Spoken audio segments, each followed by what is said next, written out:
Please stand clear of the doors. Por favor, manténganse alejado de las puertas. While you're in sunny Florida, be sure to visit WARlando! Enter into a world of epic adventure. This is our 38th chapter, playing the Dungeons & Dragons adventure, Out of the Abyss. All right. If we're good on technical and administrative stuff, then why don't we talk about the plot real quick? Yeah, getting to it here. So, you guys, as I lay this out, feel free to interject and fill gaps that I might miss or correct me if I get it wrong, because I'm certainly going mostly off of memory here. But generally speaking, the last place that we were was the Tower of Arak, which is a hidden wizard's tower, deep in the Underdark and hidden away. Is owned by a drow wizard named Vizarin. And you met Vizarin at the library at Graven Hollow and sort of entered into an uneasy alliance with him. And at that point, he revealed to you a whole bunch of things, including what his theory is for why the demons have entered the Underdark, who did it, why they would have done it, what the ultimate goal is, and most importantly, what can you do about it, finally. So it's pretty pivotal, kind of moving toward Act 3 here style conversation. But generally speaking, you guys interacted with him, well. He didn't have any quarrels. This is a pretty... He's definitely, he's a drow, he's standard evil drow wizard guy, but, you guys don't seem to object to that too much. Kind of fits in with the crowd here a little bit. And he gave you some gifts before you left, and then also a laundry list of MacGuffins, which you'll have to retrieve in order for him to combine into sort of the Voltron of all the MacGuffins, which is the Dark Heart Talisman. And the purpose of the Dark Heart Talisman is to allow him to cast this ritual, which he's working on designing and incanting now, which will eventually be able to send the demons back to the Abyss. So that is the broad strokes of the last little bit of conversations that you guys have. But any questions, or did that strike any memories for you guys or stuff like that? Can you list off these artifacts we need to collect? I can absolutely do that. All right. The ingredients required to create the Dark Heart Talisman are the intact and unhatched egg of a purple worm for channeling great physical power. Not bitey. Not bitey. No. The central eye of a beholder to break down magical resistance and overcome magical foes. Can we get that from a beholder we already killed? Vizarin says, I don't see why not. All right. As a proper necromancer, he's not opposed to a little bit of rot around the edges, Just carve it off, throw that part away. It's fine. You're also going to need 6 feathers from 6 different angels, the authority of celestial realms, and a force to enrage fiendish creatures. You'll need the heart of a Garisto to reach and influence the hearts of other demons. The heart of a barista. Yeah. A guy who got your name wrong at Starbucks, like that.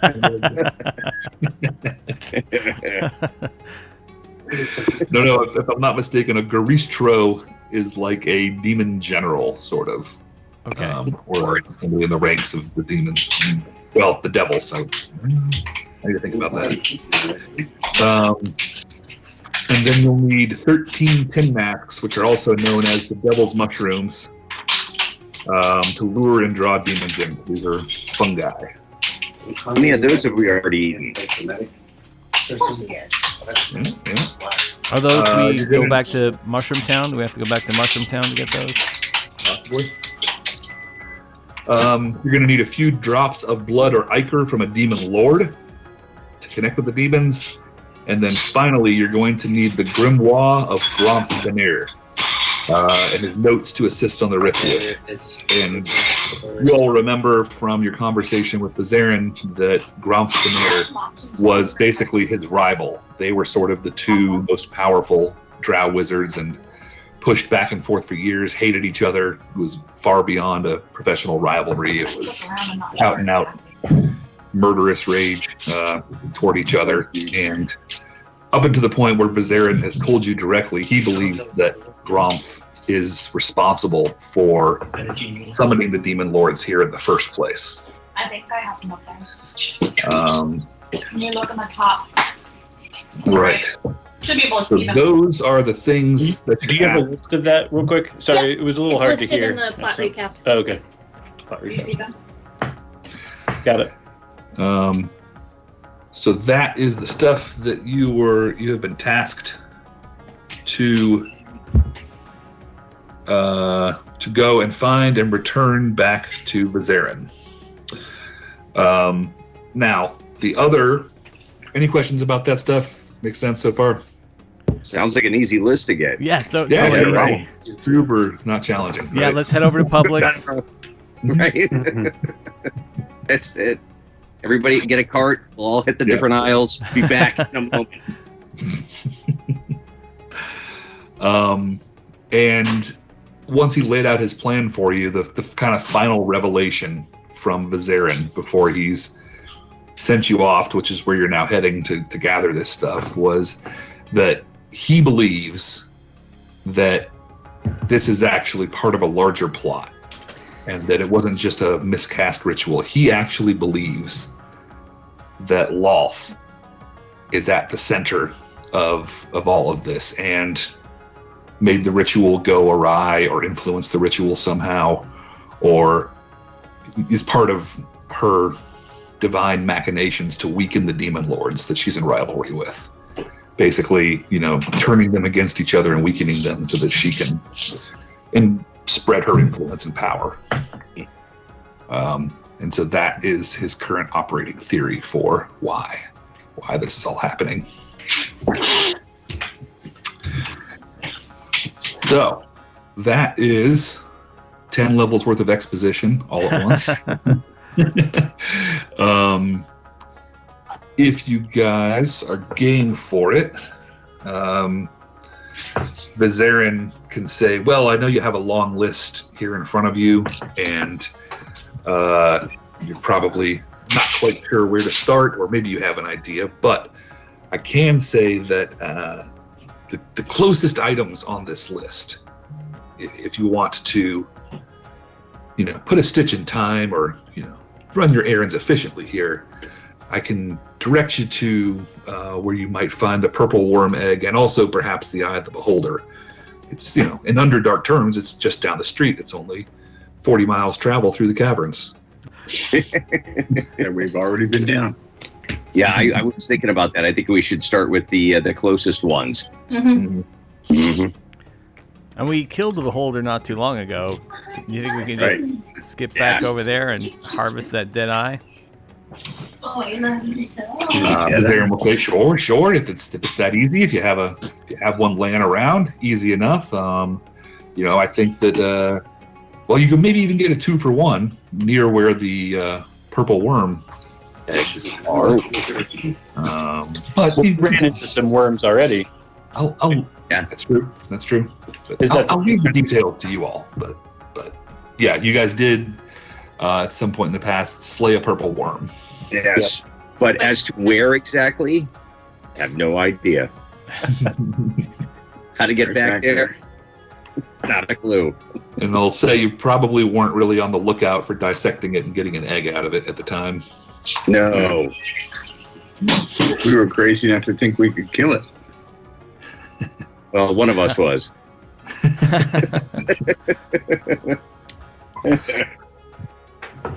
So so it just looks like maybe we'll get a chance to fight another one and a beholder. Yeah, the angels. Maybe. Yeah, what about these angels? Where are there We haven't- angels here? We haven't seen one of those in a long time. Let's see. He says, well, it's a much farther journey, but my studies say that you might have some luck in a place known as the Labyrinth. And he pronounces it so that you know that it's a capital L. Oh. Labyrinth. Mm-hmm. Here's one right here. Heart Baristro. Right. He says, and actually, if I'm not mistaken, it's been a dozen or so years since I read it, but I believe that you would stand a good chance of finding that part of the labyrinth as well. Oh, wow. All right. Now, these feathers, do they have to be taken off of recently murdered angels, or do they shed them and we can just find feathers? Oh, I'm sure that they're just laying around anywhere. Just angel feathers for everyone. Okay, so He says, no, of course not. Of course not. These are highly regarded artifacts. You may have to kill them or bargain with them quite severely, and at great cost. or have Dak hold them in a headlock while we pull off feathers. Right. I'm sure they won't mind. Nah, why would they mind? Yeah. So we know the guys who killed so far mine did. we killed a beholder. Our backup could be the one beholder friend that we met in that village. Oh. Just one eye. That's all we were thinking. Yeah, so we need your central one. The central one. You're already missing some? just your main eye. Just his main one. Sorry. Yeah. Clocks took every eye except the eye he needed. Yeah, and that's something. We could have already had it. It was hungry. Okay. Do we have any kind of spell that can turn back time and turn Bitey into an egg? No. Let me think about that. What's that sword you got? Don't you have a special sword? Oh, the Dawnbringer? I Yeah. got rid of that a while back. But then don't you I have have a another trident. one? A trident, yeah. You gonna trade? You want to trade Bitey for the trident? You don't think he'd look very good with a trident? It wouldn't suit you. How do you know it? Looks good for a goblin. Back time. Nice.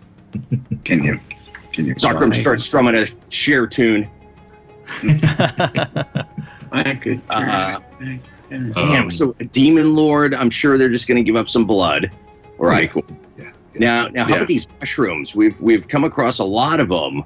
Do we know if we've come across these before or have seen these?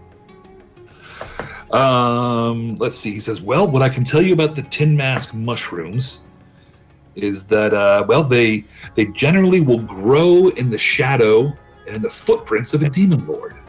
Excellent. So then therefore we could get the blood as well. Yep. Well, if the demon lord was there. Yeah. Well, if we need the heart. Yeah. All in one. Heart. Yeah. Retrace his steps. Find some mushrooms. Great. So we need to devise a clever demon trap. Squeeze his heart to get the blood. You guys, I'm sure we don't need to squeeze his heart to get blood. But without a check, you would certainly, him to get the heart. without any check required, you would also certainly remember the several weeks you spent with mushroom people in the Underdark who may be able to assist with something like that. I think that's great. Okay. But the mushroom people, where were they?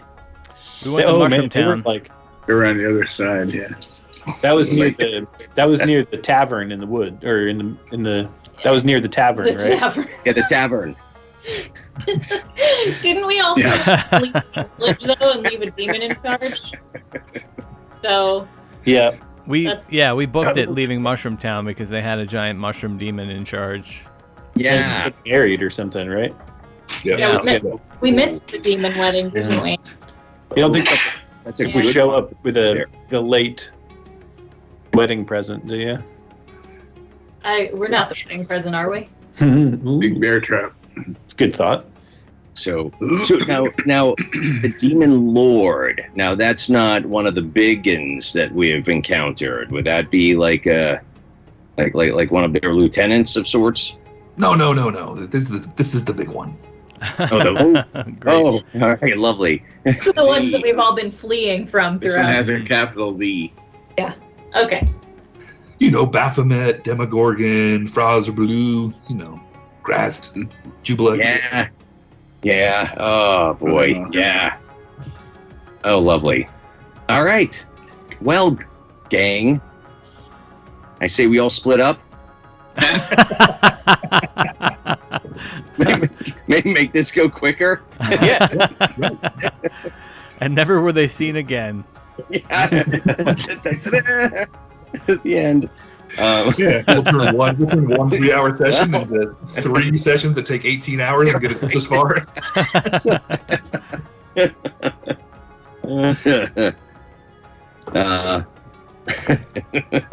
All right. So, what else can we? What other information do we need?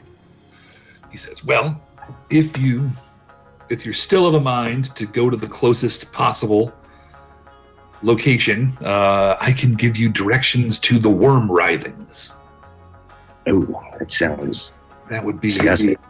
Yeah. Give us a directions to the purple worm You want to write it down on a piece of parchment? graveyard. So if we go to these closest ones, and then we start hitting these other ones, will we be passing back through this tower? He says, So, like, "Well, no, there's no. I'm not really optimally located here. I'm not close to the interstate exit. You'll have to sort of make your way back." Yeah. I was looking for an out-of-the-way neighborhood. I wasn't too concerned about schools. No HOA or anything like that. No. Yeah. All right. Will these things keep in, our pockets?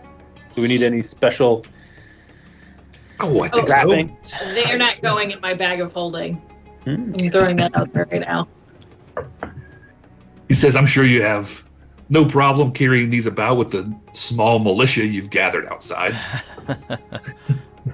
Yeah. A lizard man eater. can But fit in. it's not like once we get the egg, we need it back within 24 hours, or else it'll lose its potency. Oh, no. I mean, if it It could happens. keep for some time. Once it's unhatched. If I remember correctly, the gestation period for a purple worm is something on the order of 3 years. So I think the eggs will keep. Could be a while before we're back. Great, we go.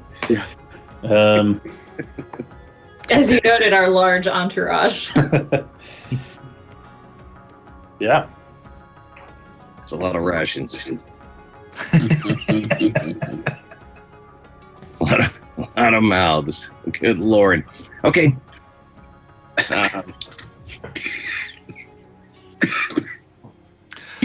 Or he says, "Well, if this is the direction you want to go, you can take this tunnel," and he points kind of not in the direction you came from, but on a winding cavern that kind of bends off into the darkness, and says, "Follow this, and I can mark it on a map for you, and it should bring you to the worm writhings within a couple of days."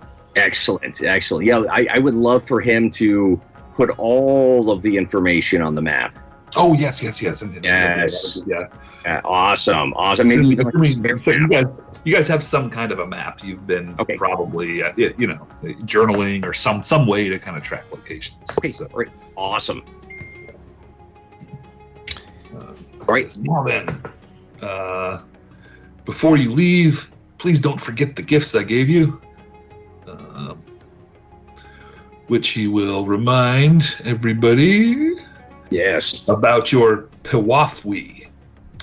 Each of you gets one of these, all the player characters. It is a drow-made cloak. It is basically a cloak of elven kind, except it's made by the drow. Mm-hmm. Okay. Means that you're fine, but it will lose its magic if it's exposed to the sunlight. Ooh. All right. Don't wear it outside the Underdark. When you put the hood up, perceptions check you make to perception checks to see you have disadvantage, and you have advantage on stealth checks. Nice. So yeah, pretty straightforward item, and you guys all have one of those. It'll fit over any heavy armor you're wearing or anything like that, so everybody should be able to make use of that. Excellent. And he will also give you a scroll of protection from fiends. Yeah.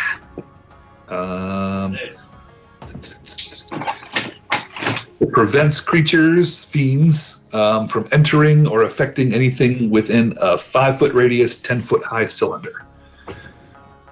So you put this down, and a fiend can't come within 5 feet of you. Ooh, like that. Everybody gets one of those. Wow. All right, very cool. All right. He says, "Is there anything else I can do to assist you before you embark?" What was the item that you just talked about? The scroll. The Scroll of protection against Scroll of protection. and a Kawafli. and we have one of those, or everybody has one? Everybody has an amulet that you can use at one time. So he hands you all out these necklaces that you can wear, and you can use at one time as a scroll of protection. Against fiends? Mm-hmm. One of the bees. So fiends generally are anything that's like the demons and all that kind of stuff are all fiends. Yeah, and devils fall in that category too. Mm-hmm. But they're mostly demons we're dealing with. I think those would be fighting words, but yes. And what's the cloak called again? Is it the Cloak of Elvenkind? Yep, Cloak of Elvenkind, yep. Do we have to attune to them? I don't think. I'm gonna say no. You don't need to. Okay. Because I would have to make some hard decisions. Yeah, I don't. That doesn't. I don't think D&D Beyond lets us. No, well, use it items. says requires attunement. I'm sorry. I was able Oh, Double checked. If it hadn't said that, I would have said don't worry about it. Okay, I'll send you a link to how to spell Kawafli. No, I see it. Okay. I just I was trying to look at them on the website.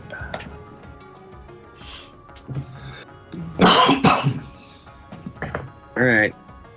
And sorry, I can't link anything right now. Like I said, I'll figure out a way to. No worries. Right now, it's I'm a bit challenged.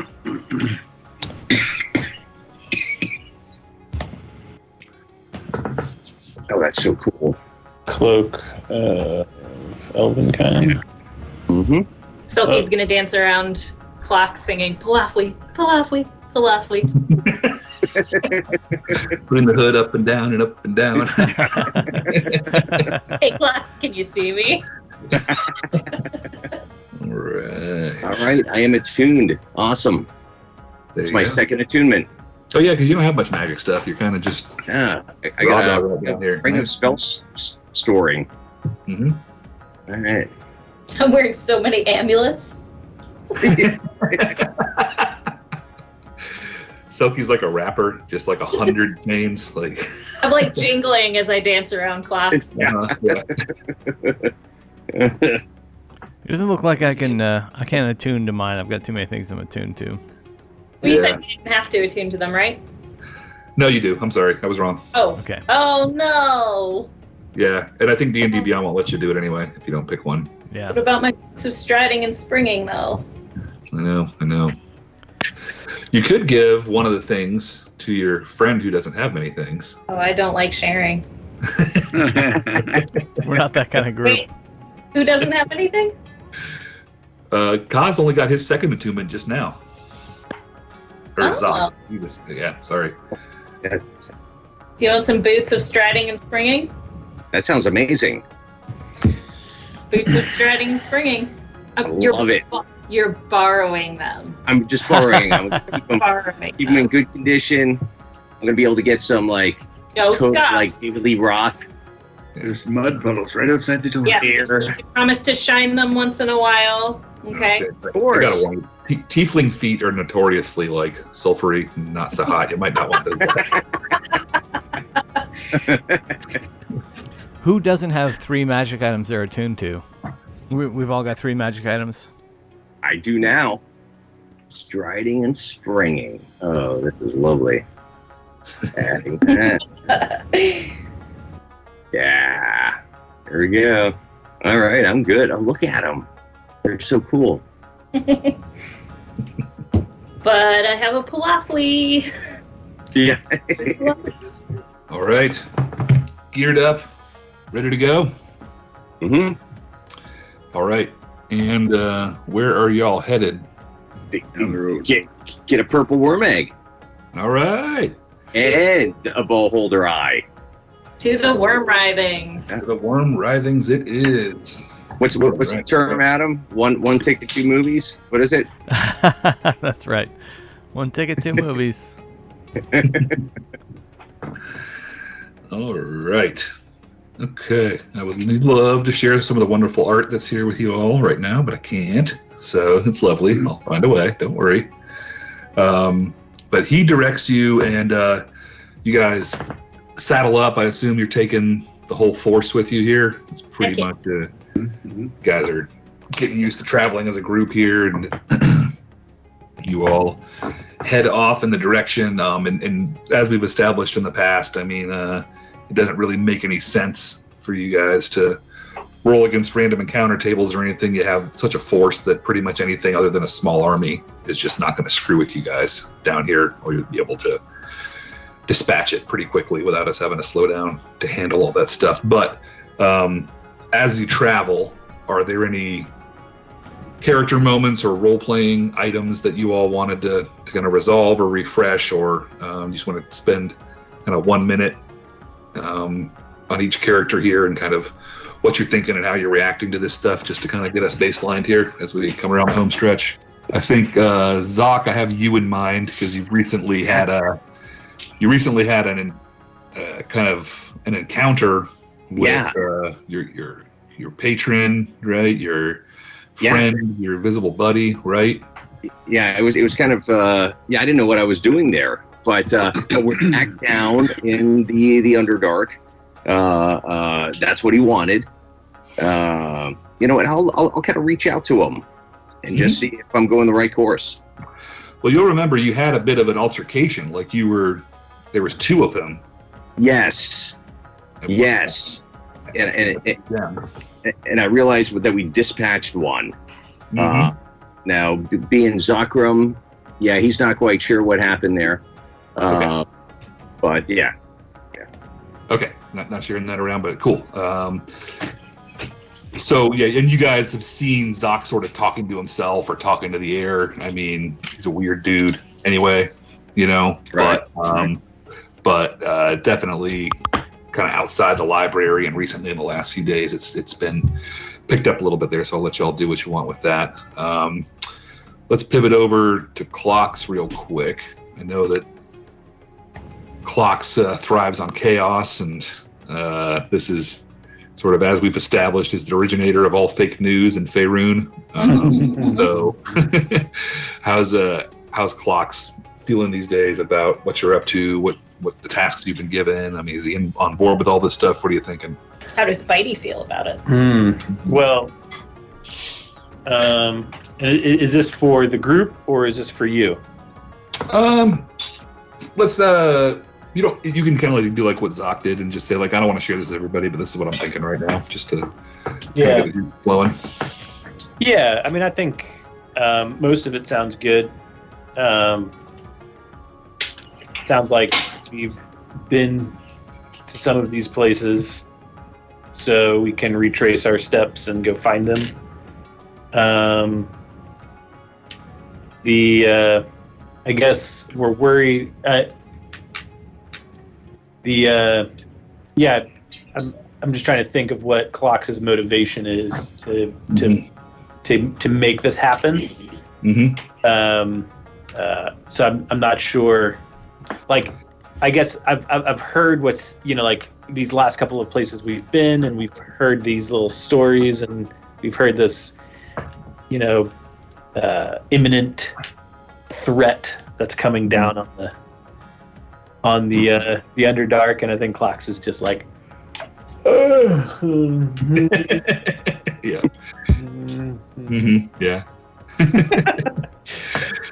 Clocks is mostly just like along for the ride, kind of, and just sort of the quintessential counterpuncher, right? Yeah. Yep. What would it take to get Clocks interested?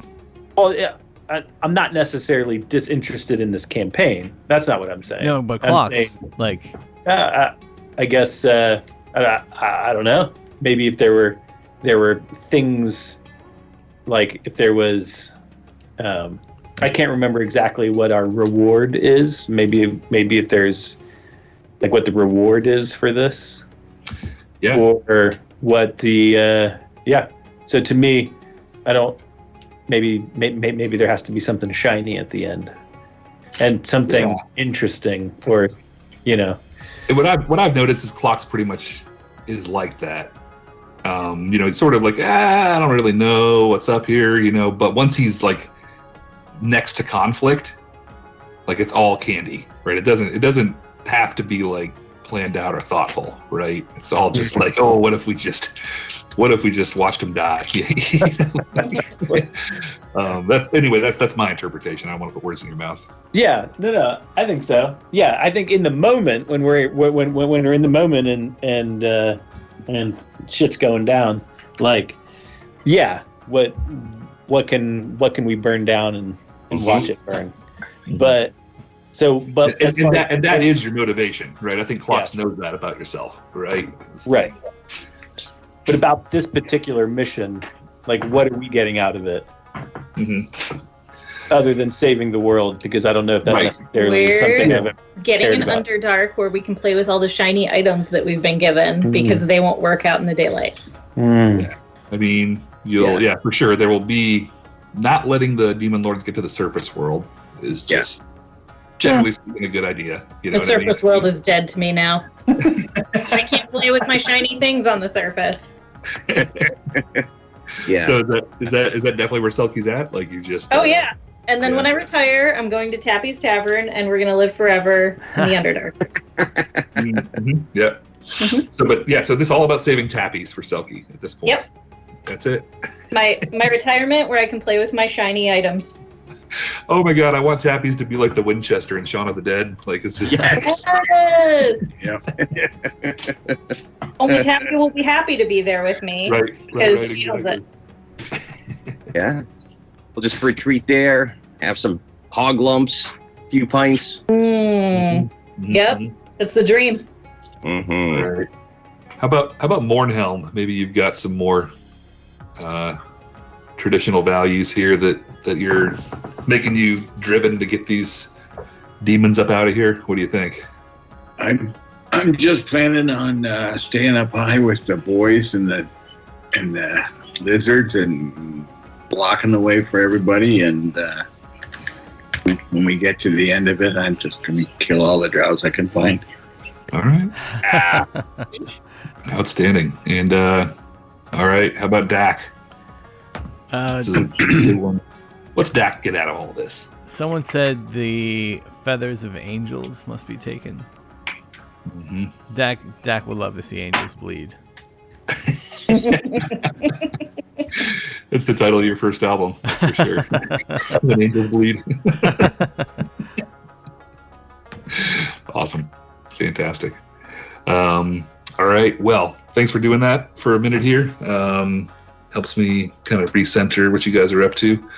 And after a few days, you guys, you've become very used to sort of like the naturally formed cave systems as dripping water and centuries of just erosion sort of created these calcium deposits that create the caverns that you're used to. And then as you sort of go off in the direction Vizarin indicated on your map, you start noticing the tunnels now are more spherical, more smooth. They look like they've been carved, and not like not with any decoration or anything like that, but just almost machined, right? And just now a straight cylinder kind of through the rock, as opposed to just kind of winding your way through these caverns. And they now tend to kind of go in a straight line more so, or take normal curves, as opposed to like having to go around this way and turn out it's a dead end and then backtrack and then find your way going off in the other direction like the naturally forming caves would be. And by these signs, you don't need to make any checks to know that these are now more often and almost exclusively as you get closer, tunnels that are carved by the giant worms, by purple worms specifically, who burrow through stone. I always think of like, you guys remember in Total Recall, the big mining machine at the end, where it just like spins and then grinds a hole through there. Like, always like want that to be the inside of the mouth of a purple worm, right? It's just thousands of spinning, gnawing gears and stuff like that. So that is where you all find yourselves, is in a series of worm tunnels. And as you all traverse these things and try to find your way through there, I would like somebody, I'm going to pick, roll a d6 here. Dak, roll a d20 for me. Ooh, 3. 3. All right. A 3. Let's see. The first roll of the night, isn't it? Yeah.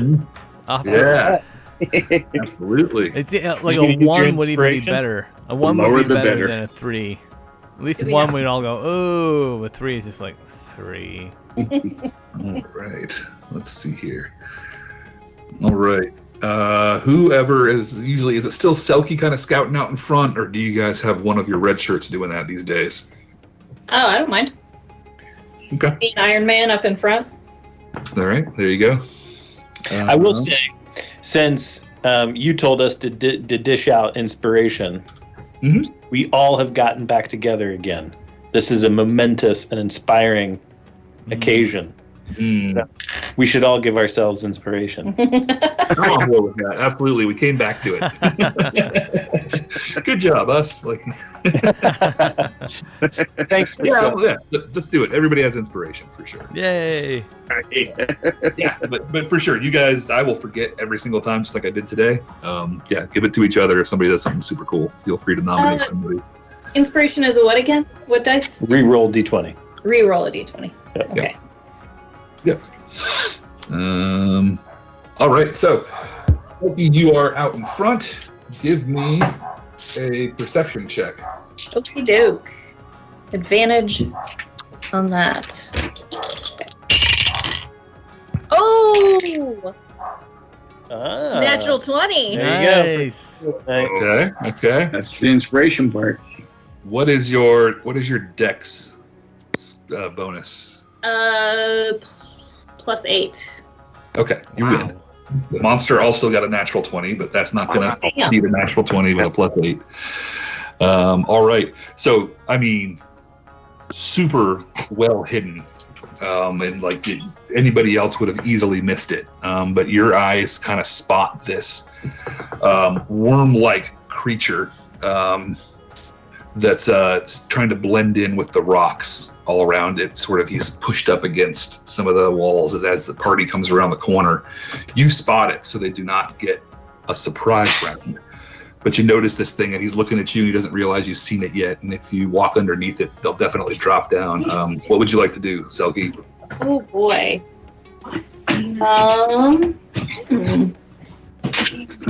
So since you're out in front and you spotted it with a natural 20, I'll give you one surprise round on it. Everybody else will not get that, but Selkie will get one, and then that'll be everybody else can come into that. I'm sorry, I need to refamiliarize myself with all of my stuff. Yeah, no worries, neighbor. While she's looking at that, can I pull out since we would have been in worm country, I'd have Bitey out in my hand. Ooh. Sure. Do I get a sense that he's excited to be here, or is he scared? Not so much. I mean, he's kind of like, you have him out, and you tell me, but I envision like he's riding on your shoulder a little bit or whatever, or maybe like in your little Pawafwi pocket, you know what I mean, with his head sticking out right there, and he's just sort of swaying like he usually does. No crazy reactions from him right now. Yep. I'm going to cast Ray of Frost to slow it down. All right. And that is an attack roll, if I remember my rules right. I Yes? think so. Oh, no. Can it not be an attack roll, though? You got inspiration. That was a 2. I don't think I get any kind of... Yeah. I don't think I add any. Oh, +2 modifier? So 4? Yeah, your attack rolls get, I think, your intelligence, right? Yeah. So 4 altogether. You have your inspiration. I do. I think it's more than that. Hold on, it's but I think aren't spell attacks. Oh, wait, +6 spell attack. Sorry. Yeah, there you go. That sounds more right because you get your proficiency bonus and all That's that other stuff too. I do have inspiration. Let me retry that. All right. 16. All right. Let's see what the armor class is on this here critter. Oh man, I'm 1 level away from being able to do 3d8 damage. 11. Yeah. All right. So you fire away at this thing with a 16, and your ray of frost just bounces right off. Oh no! But at least everyone else is alerted to its presence. Yep. And as the sound of you have to. Sorry, I'm getting a pen out here. But as the sound of your spell goes off, everybody else is alerted, including the other creatures in a nearby nest as you hear slithering and crawling coming from a nearby cavern. Let's roll initiative! Initiative! Hey, I picked a really good way to let everybody know about the worms. Who got a natural 20 on their initiative? This guy!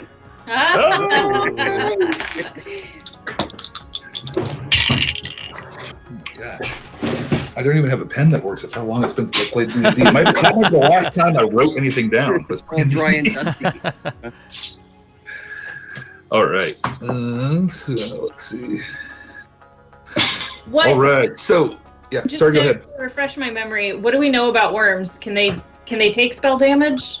So these are not. Or is it just heavy These are armor? definitely not purple worms. It's not that big. These are more wormy-like creatures that sort of have these beaky mouths. They look kind of like the Stranger Things Demogorgon, like that sort of planty, but like no arm, not bipedal, like wormy. You know what I mean? But like that plant beaky mouth thing. Yeah. So we do have a purple worm, but then we have this nest of other worms. No. You have. Well, go ahead, and anybody who wants to, now that you guys spotted it, give me Arcana rolls to see if you can identify this creature. Okay. I don't think you guys have seen. We've already fought one, so we should know. And it's like if it Nat 20. Nice. Sorry. Oh, Nice. yeah. Clocks. You know that this is a grick. This is not a purple worm. So it's a large monster, but it's certainly not on the scale of a purple worm. Okay. Fox Did you any Greg stuff? Worm lore. Bite. Well, so Bitey told me Yeah. this. Right. This is not the purple worm we're looking for. And he whispers to me, and I'm like, yep, guys, this is not the purple worm. This is the purple worm that'll snap us in half. You're all. Not the one we're looking for. This will kind of work. You guys can sort of see the iPad. That's what it looks like. Nope, can't see anything. Nothing. I can see that you're holding an iPad. Try it again. Do it again, and just hold it there for a second. No. Oh, it disappeared completely. It just blinked out of existence. That's not his palafli. I see it. It looks like the Sarlacc pit in Worm. Yeah. That's right. Okay. It's like octopus tentacles and then a beak in the middle on a snake. So it's not terrifying at all. I definitely didn't pee my pants a little. How does he do with our cloak? He definitely spotted Selkie after she cast the spell. Yeah. I mean, I guess the cloak wouldn't really help me if I have a giant shield guardian next to me anyway. Right. Yeah. They didn't have a philosophy to fit Iron Man. All right, almost ready for initiative here. All right. I heard somebody got a natural 20 over there. That's me. Yeah. +1. All right, with a +1 dex. Yep, +1 initiative. All right. So you're gonna go second. Uh-oh. Yep. All right. Did anybody get a 19, 18, 17? 18. 18. Selkie, you're gonna go. Then we're gonna go with Zoc. Then 16, 15, 14. 15. Oh, 17. Sorry. 17. What'd you say you got, Mornhelm? 15. All right, and we'll put all of you guys NPCs Yeah. on your initiatives. Did I miss anybody? Everybody good? Got all 5 of y'all. All right. So the larger creature in the tunnel that Selkie shot at and missed will drop down and charge at Selkie on the ground, and will try to attack you with its tail, and then will also try to attack you with its tentacles. Hey. All right. That is a 16 on the die. Selkie. Okay. I have reactions that I've forgotten about. I'm sorry. All good. All good. I'm throwing you this. I'm giving you guys a softball. Okay.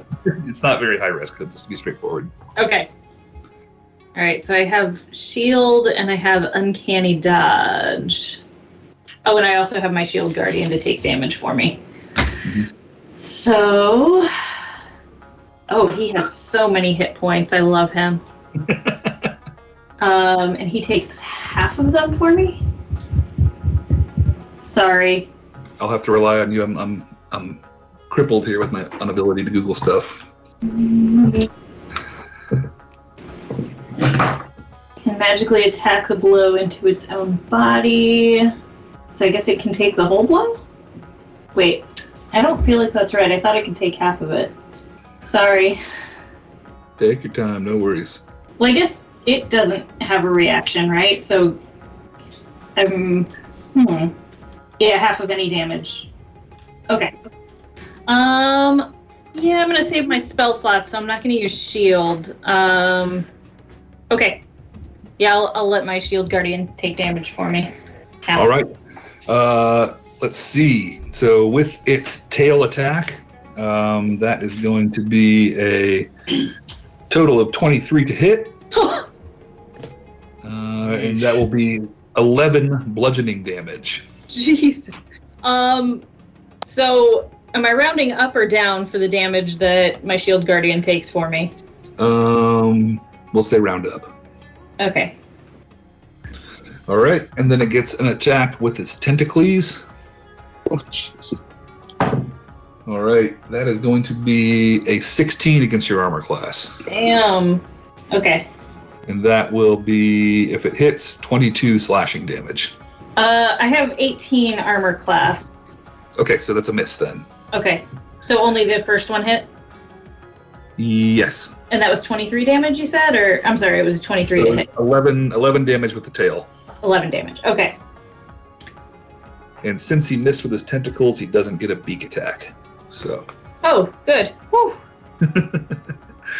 All right. That was the Grick Alpha's turn. And now we're on to Dak. Yeah. Right. Black Razor. Feast. Yeah. All right. Does a 27 hits? I'll allow it, I suppose.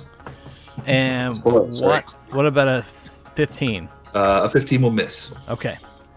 So 12 damage. All right. Let's see. What kind of damage is it? Slashing. And let's see. That's going to be magical. So, okay. Yeah. So that's not going to matter. 12 damage. Got it. All right. Anything else, Dak? That's it. I'm going to, you know what? I'm going to try and position myself in the way of the rest of the group. Okay. So kind of center it up in front of the main baddie here? Yeah. Okay. And you're an astute warrior, so you hear sounds coming from either sides of the cave too. So you think more might be on the way. Okay. 10-4. But yeah. Okay. Selkie.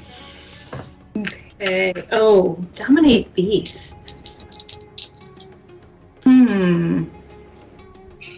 So you would know with your knowledge of the Underdark fauna. This would not be a beast. This is a monstrosity. Okay. Oh shit! Never mind. Yeah. Go away, Wave. Did you get a? What was your initiative? 17 or 18? 18. Yeah. Zoc, you're on deck, by the way. Okay. Yep. All right. I'm going to. I think I'm going to do 2-weapon fighting. Yeah. I just lost it. Where did I put it? 2-weapon fighting. Okay. So I'll be using my bonus action. I'm sorry. My brain has completely fried. All good. Yeah, so 2-weapon fighting, you'll make your main hand attack like a normal attack. Okay. And then you make your offhand attack without adding your proficiency bonus. Okay. All right. So I'm going to use my rapier first. Yep. With a 12. A 12 will skitter off of the protective armor of this horrid monstrosity. And then wave. Oh my god, what the hell? That 20 was the last good roll I made. Will be a 8. One will be insufficient as it snaps at you with its beaky mouth. Anything else? My shield guardian has a multi-attack. He's gonna make 2 fist attacks. All right. So this goes Now, in the dice jail. I'm trying to remember too. Can you command it, or does it have its own actions? I can command it to release a spell that I've stored in it, but I think. Oh shit! I missed that earlier. When I'm within 5 feet of my shield guardian, I get a +2 bonus to my armor class. Oh, nice. Yeah. I think he can just attack on his own. Right? Moving it right down. Yeah, when I command him, he can release the stored spell. Oh yeah, I can command it to attack my enemies. Is that your action, or is that... That's what I'm looking for. I don't know, I can't tell. Is that... All right. We'll sort it out later, but let's go with it for now. Yeah, have him attack. Okay. Give you the benefit of the doubt, and then I'll read later because I don't know the rule. Yeah. Okay. So the first fist attack, I am continuing my bad rolls, and it's only 15. 15 will not do it. And Jesus Christ. 10 for the other one. Also no. All right. Iron Man stomps his feet madly. Fail. So mad. Stay mad, Iron Man. Stay mad. All right. Anything else on your turn? I'm putting all of my dice in dice jail. There you go. Bye. All right. Zoc, you're up. Clocks, you're on deck. All right, a question for you about this particular worm. Is it larger than the purple worm or smaller? Nope. It is a large creature. A purple worm would be gargantuan. Yeah. Okay, all right, gotcha. All right, awesome. So what we're going to do, we're going to go ahead and do Hex on him. All right. All right, so as a bonus action, and how far away am I? You're within 30 feet, so you can back up, you can come forward, you can do anything you want. I'm gonna back up a bit and then cast Eldritch Blast. All right. So Hex first is a Dex. Is it a Wiz save? Hex is no save. I just curse him. You just do it. Yeah. Okay. All right. Disadvantage would be because it says one bonus action, 90 feet, concentration, cast at will. Place a curse within range. Spell ends. You deal an extra 1d6 necrotic damage to the target whenever you hit it with an attack. Also choose ability when you cast a spell. Disadvantage on ability checks made with that one. Yeah, nothing. I don't see anything. All right. Okay. So we'll do, I guess, dexterity, maybe? All right. Dex Hex it is. Yeah, Dex Hex, and then 2 attacks with Eldritch Blast coming in. All right, so Eldritch Blast. I got a +9 to hit. So that's going to be a 22. 22 will do. 18. 18 is great. All right, awesome. So that will be, oof, boy, it's lousy. 2 necrotic damage. So 2, 4, 9, and looks like 14 points of damage. All right. 14 it is. All right. Anything else on your turn? That is. Oh, I'm sorry. Eldritch Blast was 1d10 plus 10, so another 10 points of damage since I hit with both. Okay. So that's a little better right there. There we go. All right. And that will be it. All right. Clocks, you're up. Mornhelm on deck. Okay, and just to be clear, we could do an action, a bonus action, and then we can do a reaction, right? The reactions. Or is the reaction my bonus action? Yeah, the three things you have access to on any turn is a reaction, like you said. You have your base action, like you said. Yep. Bonus action, you only have a bonus action if you have something that gives you a bonus action, like weapon fighting or something like that. And then you have your movement. Yep. Yeah. Okay. Movement. Oh, what about our? I didn't do my veterans. I'm so sorry about that. Go for it. Can I go ahead and send them in? All right. Sure. You hear, by the way, that there's noises coming from all sides of the party too, the edges of the caverns. Oh boy, great. Well, let's try to cut this one down. So right. Are we? Oh, I'm sorry. Keep going. Oh no. Go ahead. Are we in like a central tunnel, or like how big is this? If we are, is it like a tunnel? Yeah, sorry, I should have told you. So it's like the tunnel's like 10 feet in radius. So it's like a 20-foot diameter tunnel, but it's fully rounded, right? Okay. Yep. There's not like a flat floor or anything like that. So like running up to the sides is like you're kind of going up the edges. But there's little pits and things off on the side that you hear noises coming out of. And Dak is currently engaged with the monster. Yeah, he ran up. He's right in front of it. Selkie is as well. Her and the Guardian are both up there next to it. Okay. All right. I'm gonna go ahead and run the Guardians up. All right. Because why not? All right. So let's see. I got nat 20. Let's see, that's 5 to hit. 16. Miss. 17. Oh wait, you said it was a natural 20. You said, right? I got one nat 20. Yeah, because I got 5 veterans, so they all run up. They get 2 attacks with their longsword. Yeah, it's 18 to hit. So give me the damage. 18. All right, so that is no. That is no. Oof, no. That's 1. Oh my god. All right, that's not good. So, longsword, 5 hit. I'm just going to go with their base. Yeah, that's damage. Fine. Is that cool? All right, so that would be 14 with their long swords. Okay, so it's slashing. Yep. And 1 hit, so 14 total. Yep, 14, and then their short swords, they get 1. Okay. So 1, 5. Good lord. Okay, one of those short sword, 6. All right. And you notice that these non-magical weapons don't seem to be having the effect that you all thought. But some damage sneaks in there. Okay. So you are able to get after it. All right.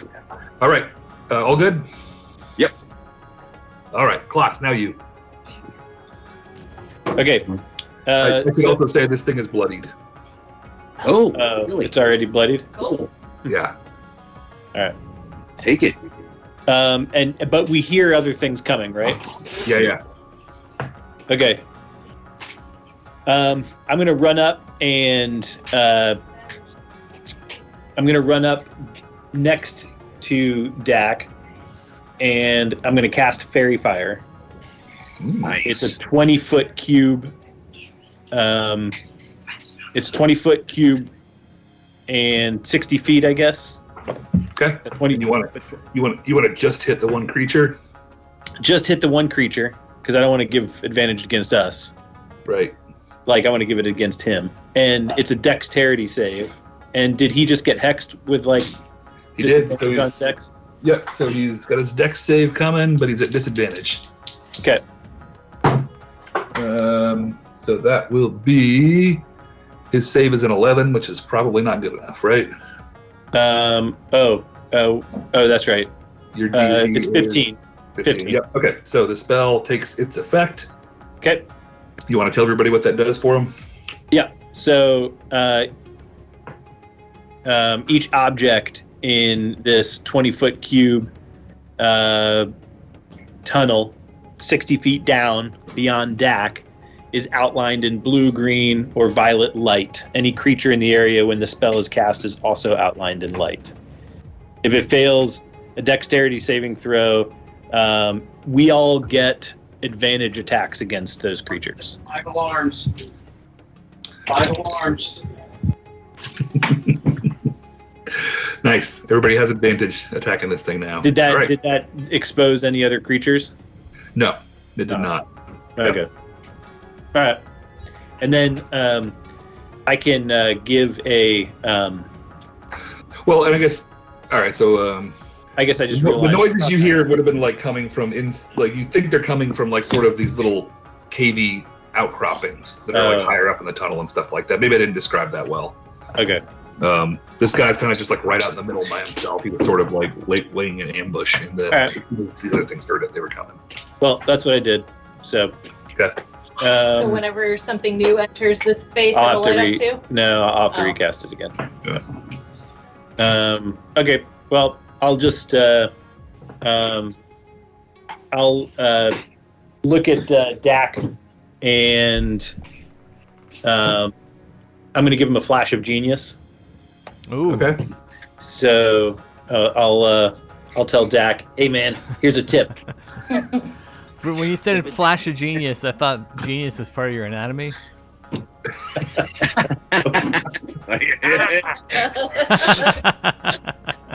Well, all I see is like I just watch Gremlins, so. Oh,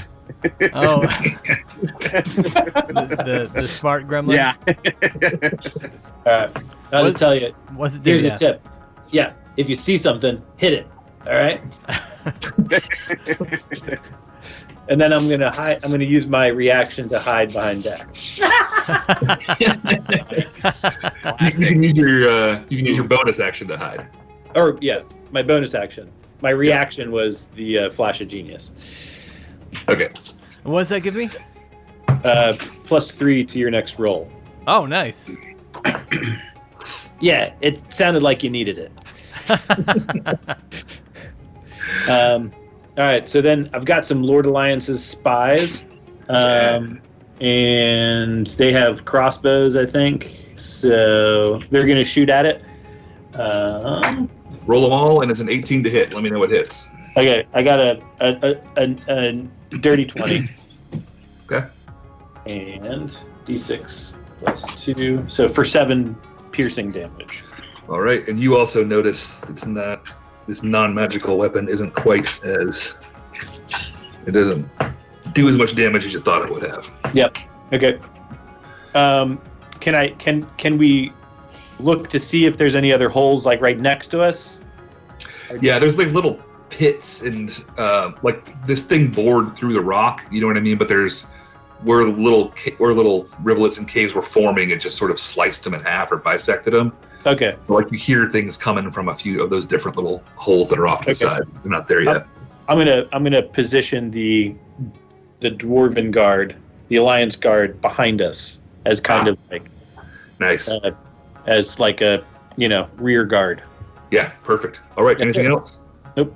All right, are those the guys that have that shot, or are they just they're just kind of standing there? No, the spies shot. The spies shot. The alliance guard are just are like just melee fighters. Okay. Are you going to have them ready in action? Yeah, they're going to ready in like they're kind of rear guard, ready to action in case something comes in. Then they're just ready to attack, right? Yep. Perfect. All right. Thank you. Mornhelm. Okay, I'm going to hit him with a chromatic orb. All right. But I don't know. Somebody hit him with lightning, and that worked, right? I don't think anybody hit him with lightning unless I missed it. I thought wasn't yours lightning? He had fairy fire, but that's fairy fire. Yeah. Yeah. And Eldritch Blast, which is force. It's a force. Oh, yeah. Because I got a choice of everything. Ooh. So I figure whatever I choose will be wrong. Well, cold, but the attack didn't. I'm not going to hit him with cold. We don't Acid, know. fire, lightning. Not going to hit him with thunder. I'm going to scare him to death. Okay, I'm going to go with lightning. Yeah. And that we know that well. We know how it always worked on me. That's 24. All right, you said it's a 24 to hit? 24 to hit. All right, that's a hit. And 3 8s. An advantage, you get to choose the better of the two, right? Yep. So don't forget, on everybody's attacks, you get advantage on this guy. That's right, fairy fire, right? Yep. Yeah. Okay. Glow in the dark. Got 19. No, 8, 9, 17. 17, what kind of damage? I am thinking that it is lightning. Lightning damage. All right, the lightning takes full effect, 17 damage, and this thing snaps its beak at you, and its tentacles go all. Yeah, but I'm not worried because I'm 90 feet away. That's right. Yes. Okay, now I've got. I don't think the lizards. I don't want to get them close enough to eat, but I got 3 guys with 2 arrows each. So I roll 6 20s. Yep. See if anybody hits. I'll tell you what. Roll for these guys. Roll them one at a time because you might kill it. Oh, now you're just teasing me. He wants overkill. I would rather that they hit 6 together. Okay, well then shoot them all. Go for it. And you get advantage. Okay, 60 20s. Advantage on damage rolls too? Or just attack rolls? Just to hit. Okay, you get plus 5. So there's a 117, 1 5, 1 12, 1 18 and 5 is 23, a 9 and 5 is 14, and an 18 and 5 is 20. And you get to re-roll any of the ones that failed. So I can roll 3 that failed? Yep. Okay, rolling 3. That's 3 hits at 18, or like 23, I ain't even got it. And the refunds got me nothing. So that's 23, 23, and 20. And the 3 hits. All right, and what's the total damage? Well, that's a good one. They get 1d6 plus 1. Right? Yep. You're pretty close to killing it. I think if you do any more damage than you told me, I think you're good. And total. With the spell, I only get 1 try at it, right? Yeah, that's right. Okay. So you told me total. What was the total damage? 7, I think you said. That's all I heard. Yeah. Okay, so it's still up. So what about something else they had? Action and combat. Action surge. Yes. I can take that, right? If you want to run up there, yeah. I can take 1 additional action, or on your turn, this can be used 1 time for short rest. Yeah. And it can be magical, or it just has to be a melee. Yeah, that's the one that can't be a spell. It has to be magical. Or it can't be magical. It has to be like an attack. Right. But you can attack with a magical weapon. Yeah. Say again? You can attack with a magical weapon. Isn't your like mace magical or? Yeah, it is. Yeah, there we go. So that should be doing a spell. Damage. Okay. Mm-hmm. That's fine. Yep. Okay. What's the mace's name? I don't know if I gave it a name. Yeah, just a mace. I didn't give it a manny or anything.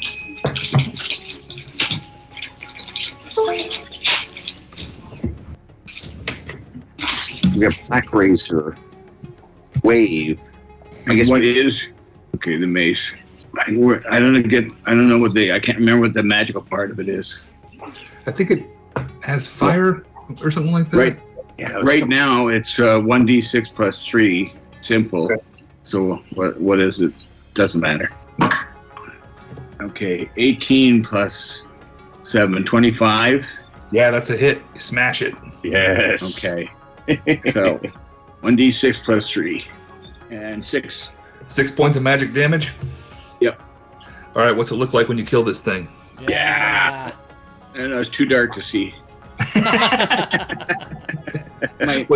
Okay. As I swung at him, my hood came down over my eyes. What's it smell like when you kill this thing? I smelled worse things, but not really in mixed company. All right. The Grick Alpha goes down. Anything else on your turn, Mornhelm? I should take a break. That's all. All right. There's more coming, right? So I should Yeah. gather all the troops together. At the end of the round, And get ready. seven more of these monstrosities come flying out. It's like I'm thinking like 8-legged freaks here. You know what I mean? It's just like you're swarmed up. And they definitely were looking to come in through to pin you guys behind the Alpha. But Clock's rear guard is ready for them as they sort of all scrabble out there. So how many rear guards guys did you have, Clocks? 4. All right. So all right. So you'll go. They all have one Grick come try to attack them. So go ahead and take your ready to action there. Okay. I'm only thinking one will hit. And get a +4, so dirty 20 on one. All right, and these have a lower AC than the other guy too. So. Okay. They're not quite as beefy. So I got I'm assuming a 10 fails, a 7 fails, and but does a 13 hit? A 13 also fails. Okay. Then I did on the one that hit. I got 12 slashing damage. All right. And he'll take half. Okay. That's it for your rear guard. These guys will now, they're going after your rear guard here. Okay. So all 4 of them are going to get 1 attack. Let's see. All right, so let's just do 1 at a time. All right, so on your first guy, what's his AC? 16. All right, so that is going to, he's going to hit with his tentacles. Okay. For 9 slashing damage. Okay. And then try to bite with the beak. Also will hit for another 5 piercing. Okay. So what's it look like when this thing annihilates? These are Lord's Alliance? These are humans? Or no, they're dwarves. They're dwarves. He curses in Scottish, some Gaelic sounding thing. Hi. All right, so he's like, oh, I'm an idiot. I forgot my shield. I'm making him watch Christmas rom-coms with me, and one of them was Scottish last night, so he's got a Scottish accent ready to go. Yep. Scottish rom-com. All right, his buddy next to him, another Grick runs up to him and is going to attack, but he will miss with the tentacles, but will hit with the beak, so he'll take 5 piercing. Okay. All right, the guy next to him, 2 misses. The 4th guy, a hit for 9 slashing and a miss. All right, and then I've got 3 Gricks left. These guys, they're going to double up on the first. I guess, well, there's 3 guards left, right? Yep. So they're all going to get 1 more Grick come after him. So first guy, miss. Second guy, miss. Hit for 5 on the second rear guard. And miss. Hit for 5 on the third. All right. What's it look like when that Lord's Alliance bites it? I'm coming, Johnny! You fancy. I'm coming home. Keep the haggis warm. Keep the haggis warm. All right. Yeah. That's it for those guys. Dropped 2 rear guards that round. Back to the front, which would have been the Alpha, but you guys already dispatched it. So Dak, you're up. All right, who's the next biggest one? They're all the same. If there's one of them has been damaged. All right, so I'll go after the damaged one. All right. All right, I'm gonna hex Don't forget your +3. And I got a +3. I'm gonna say Black Razor, give me haste. Black Razor has the ability to give me the haste spell at will. Yes. Kill them quickly.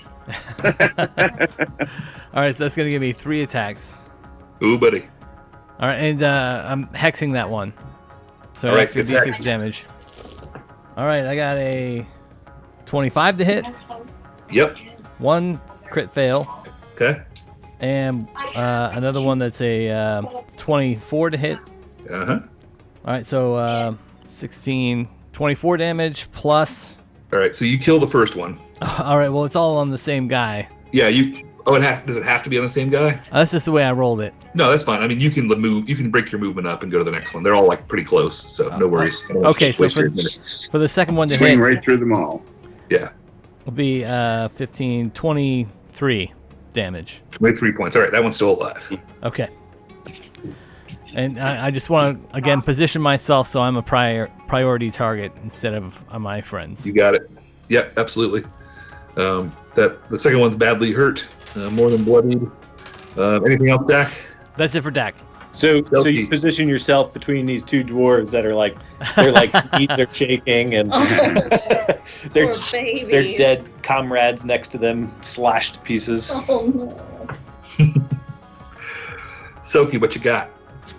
So they're behind me now, right? The ones that are remaining? Yeah. You spin around and you see like the dwarven rear guard is just getting overrun. Am I close enough to get there? Oh yeah.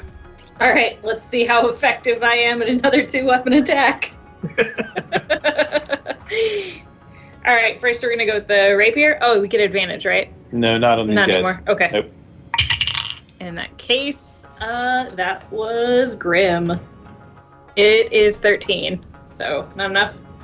13 will miss. Okay, and then my second one will be wave. 7. Lower numbers also don't hit. Yeah. I guess that's it for me. All right. Nothing from Iron Man. So I was looking. Actions in combat. Is he an object? Like use an object? Is that an action?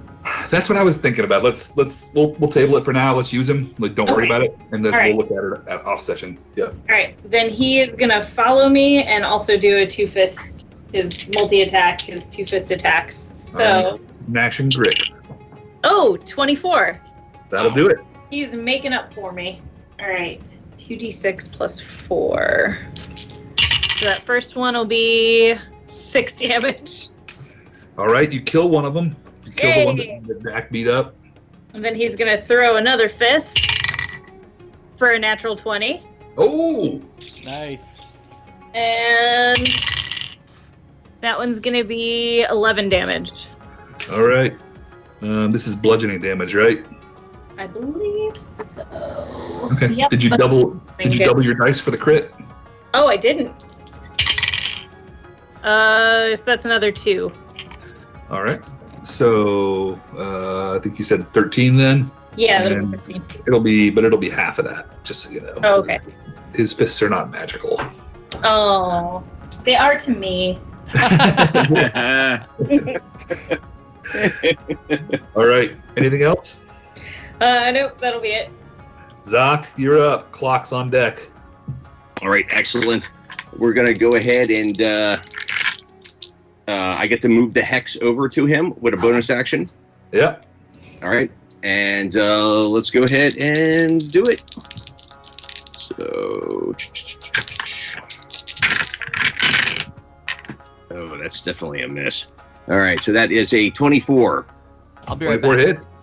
All right, so that is going to be 6, 4, 12, and 22. 22 damage. Hold on.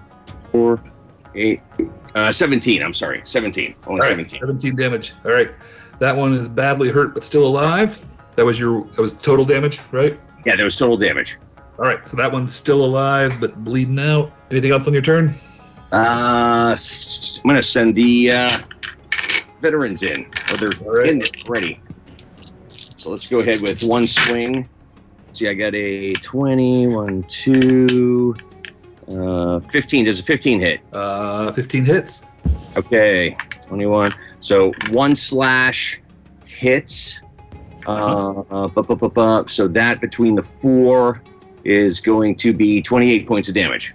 All right, so you're gonna kill the one, and then I'll put the rest of the damage onto the other guy at half. You said 24, right, total? Yeah, 24. Now they get another attack with the longsword.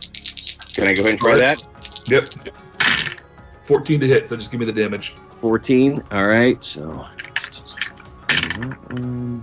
All right, so that's another 14 points of damage. All right. And then I'm going to try with their short swords. So that is going to be 18 more. All right. All right, you killed the one. The other one is well past bloodied now. There are a total of 4 left. One of them is pretty well beat up. All right, awesome. Anything else? That's going to be it. Clocks.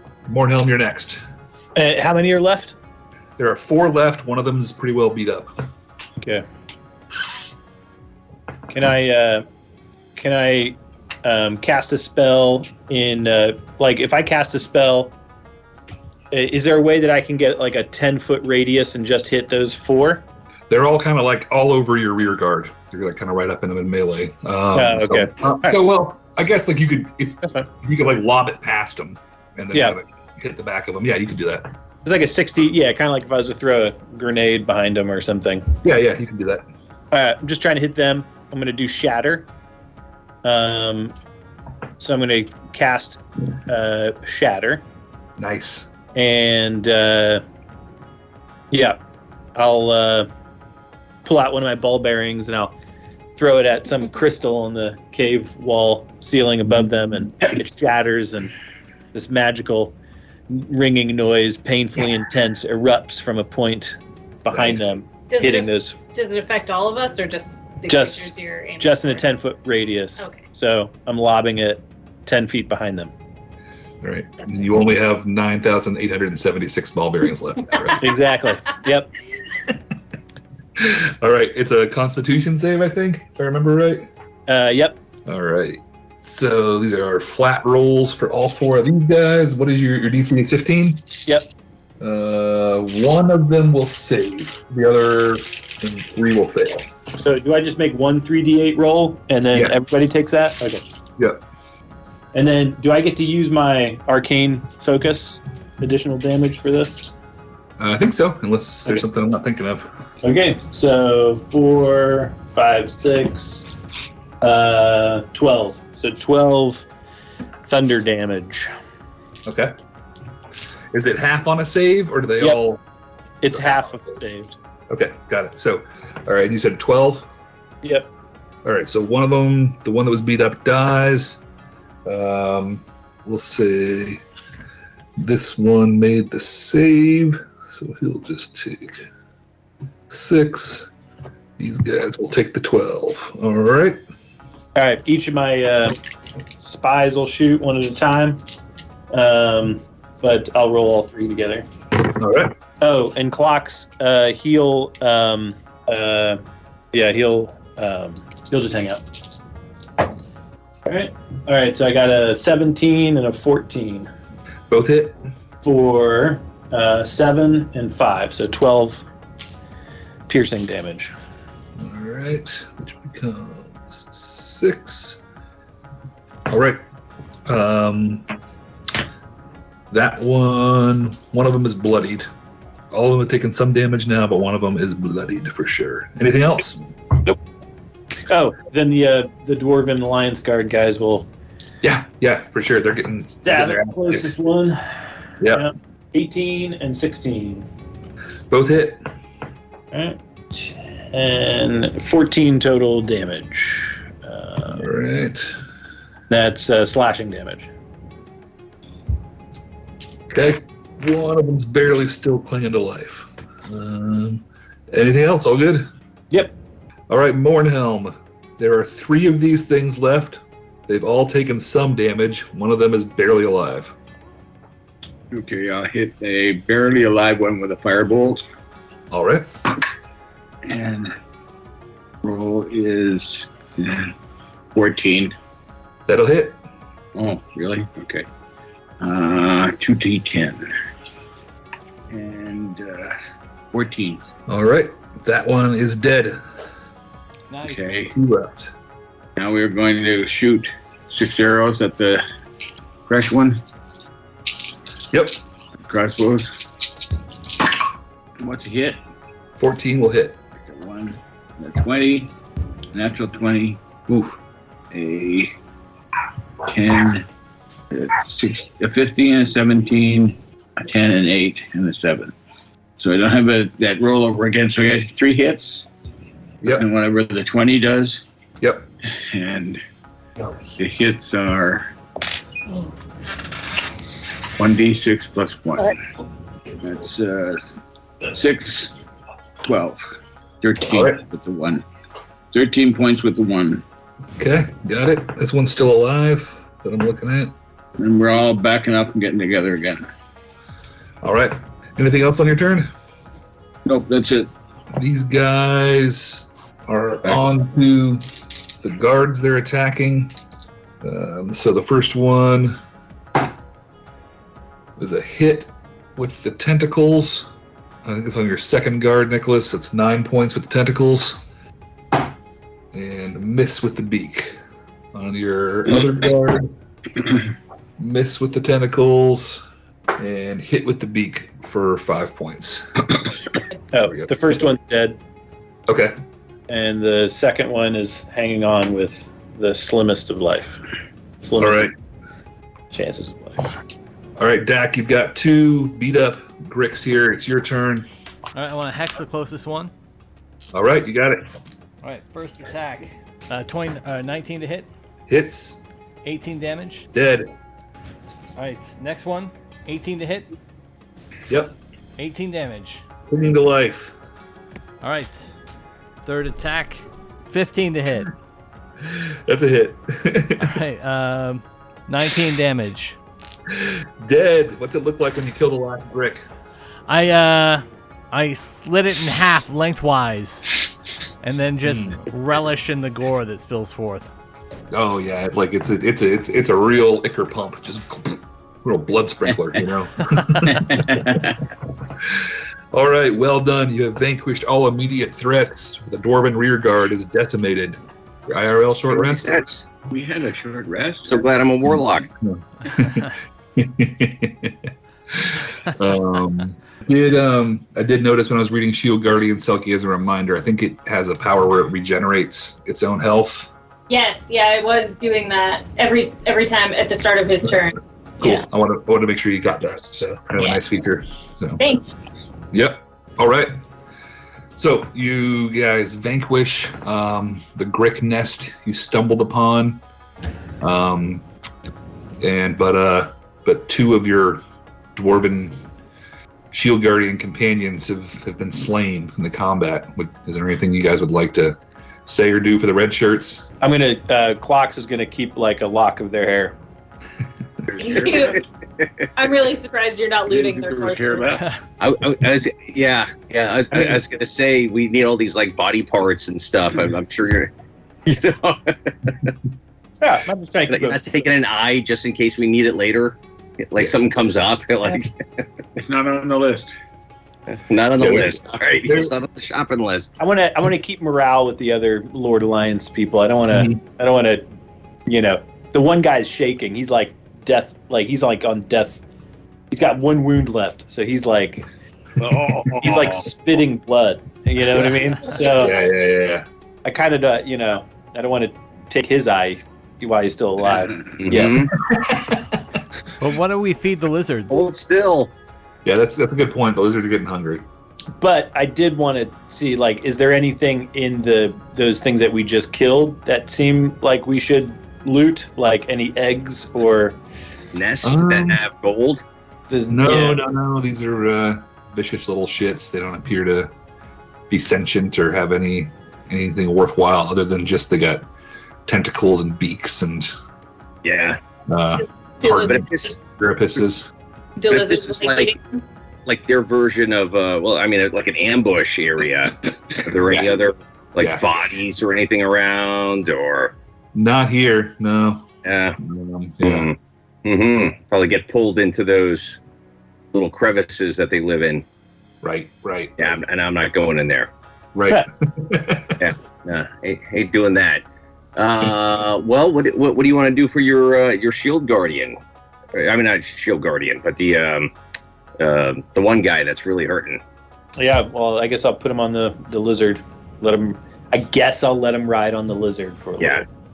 We're not gonna burn resources to heal him or anything like that.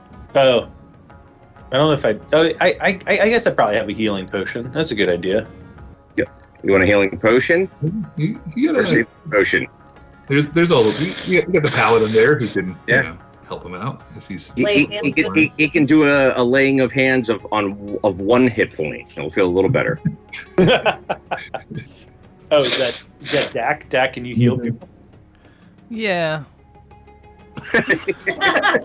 In theory. I did give you that really handy tip during the fight. Who needs some healing? The bleeding dwarf right next to you. I will cast Cure Wounds, and it's 1d8 plus 3. You can roll the 1d8. All right. 1d8 plus 3? Yeah. All right, so 2 plus 3. So 5. I've got a cat problem. Hold on. I'm sorry. 2 plus 3? That sucks. So he heals 5 hit points. He has 6 remaining. He's feeling better. He's feeling a little better. All right. Nice. I tell him to get off the lizard, and I get back on. Yeah. Go walk now. All right. Walk it now. Selkie's got her hood up. Hard to see. Where'd she go? All right. Well, wait, what's it called again? Falafel? Falafel. Falafel cloak. Falafel. Falafel. Oh, I'm hungry now. Falafel. Falafel-y. All right. So you guys venture further into the worm writhings. And after some time of travel, Selkie, you're back out in front. Yep. And looking around and keeping a keen eye out, but you don't need to tell anybody. It's obvious immediately as you're going along. All of a sudden, all the walls, the floors, the entire area just starts vibrating and shaking. I'm totally gonna say it out loud anyway. You got worm sign. Just the action, the tunnel's just shuddering and shaking from every direction, and all around you guys, the floor below you starts to crumble and fall downward. I'm going to need everybody, all NPCs and all folks, to make a dexterity saving throw to avoid falling in as the floor collapses below you. Is this a trap? It is not a trap. Okay. It's just a cave-in. All right. Gotcha. Now, if you already have your hood up, nobody can see you fail. Which is likely given my roll. Never mind. What keeps you alive? Clocks gets a nat 20. Ooh, nice. Oh my god!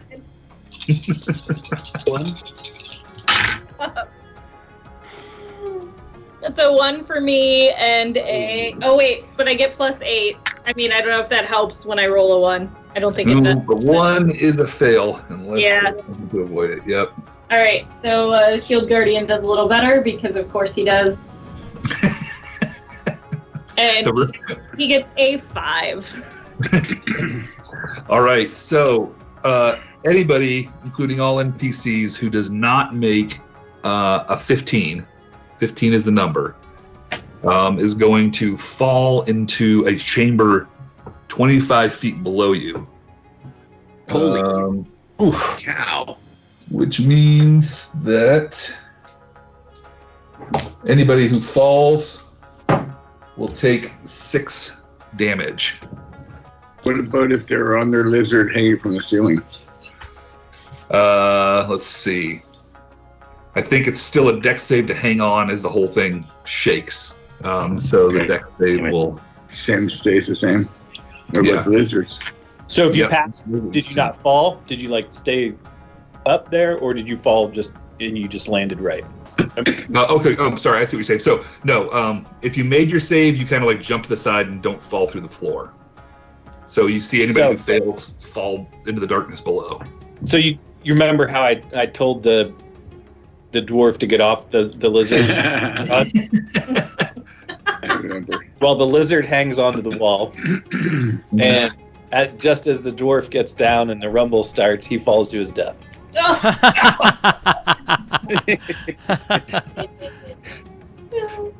You're better now. You can walk. Squish.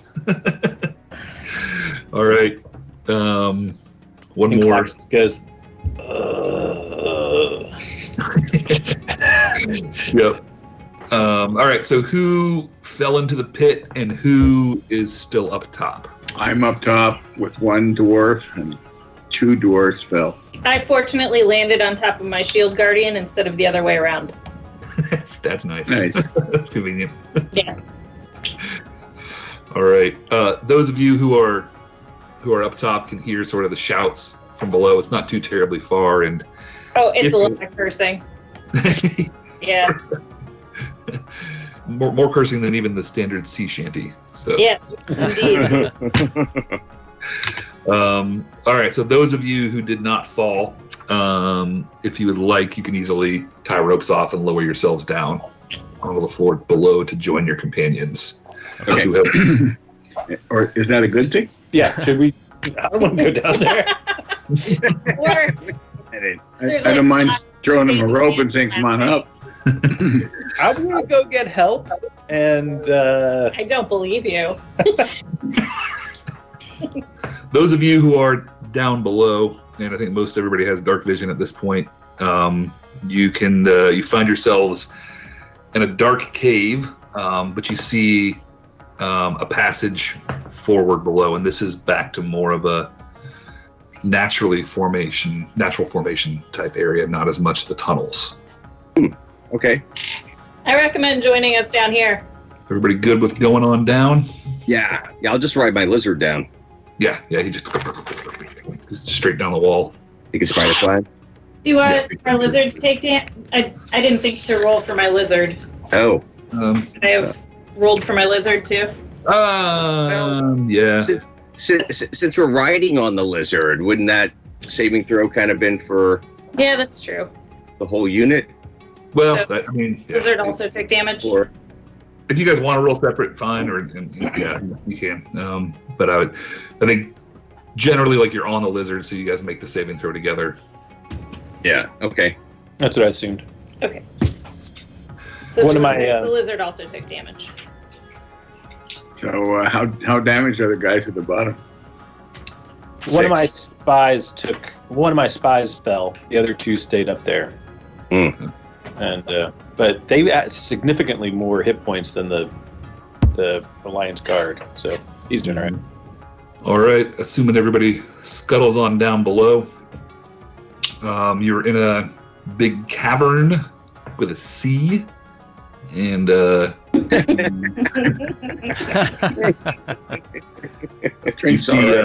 Nicholas is like, "Oh, what a nice tavern! Yeah, it's How great. convenient."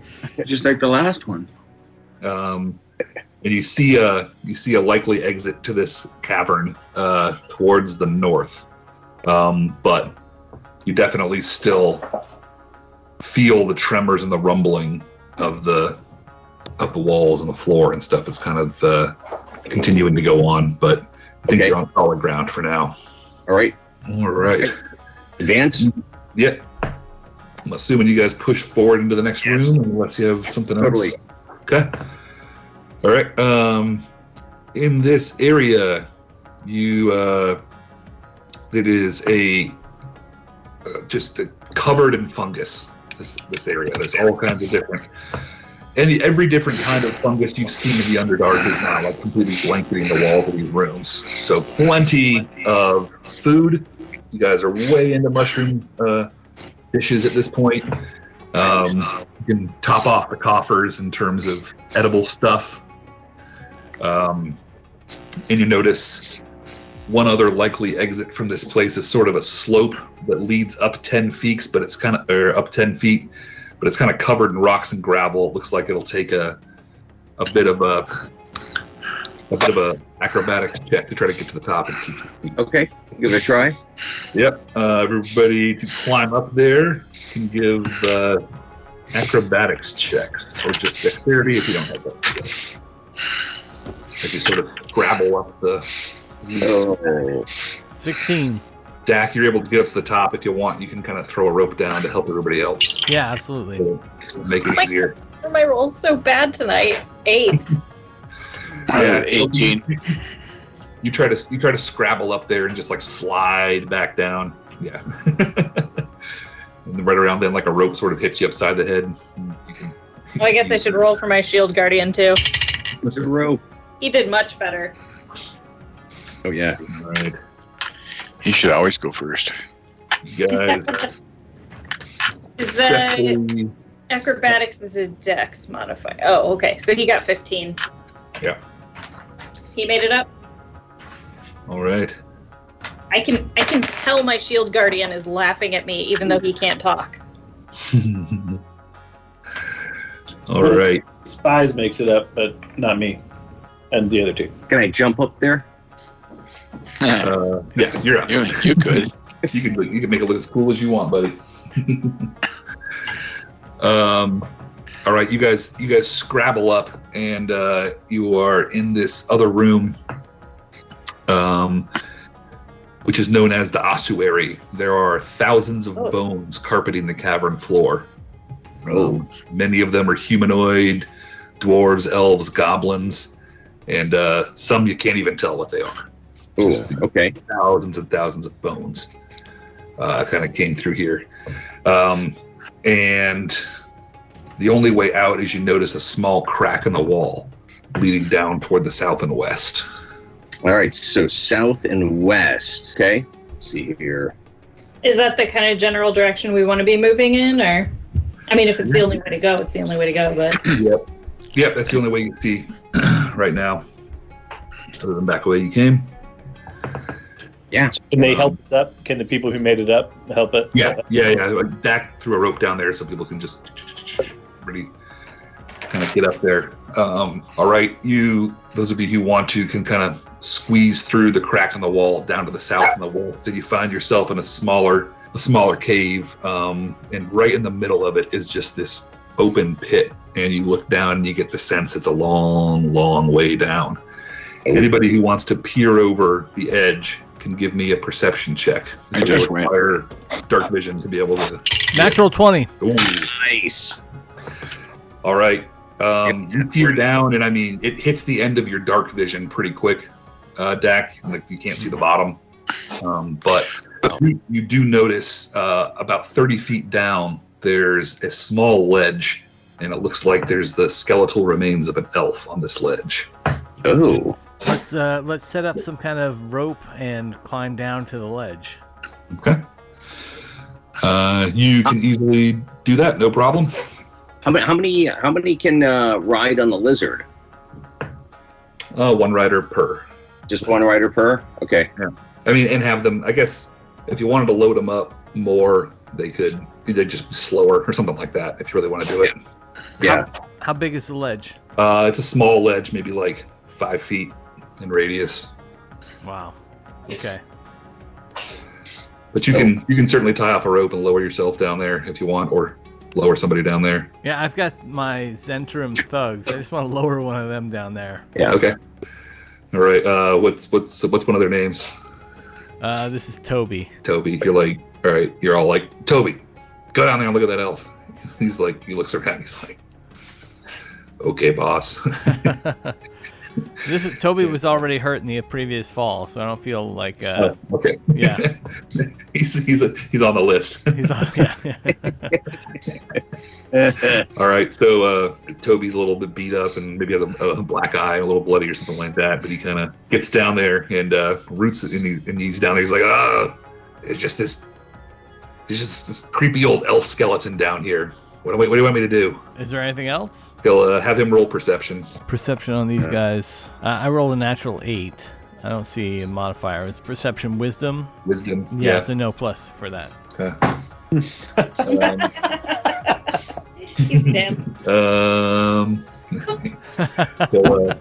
He'll look. You hear him like scrabbling around and looking and like sort of digging the bones. He's like, and you hear him like kind of hold his breath for a second, and then he's like, nothing down here, boss. Why is he holding his breath? Would you like to roll insight? Yeah. My insight, 23. My passive insight's 11, so my insight check is 14. Okay. Yeah, that's better than his deception. You think he found something? He's lying to you. Oh, Toby! Don't lie to me, Toby. What'd you find? What, buddy? Oh, look, there it is. I didn't see it the first time. Yeah. There's this ring on the skeleton down here. Ooh, Toby, put on the ring. Yes. See if you disappear. Yes. Right. And that's the origin story of Gollum. Toby. He says, "Are you sure, boss? Okay." And he slides a ring on his finger, and if you let him, nothing happens to him. You don't notice anything. But if you want to bring him back up, take a closer look at it. Toby, how do you feel? He says, feels kind of good, boss. I think this ring might be magic.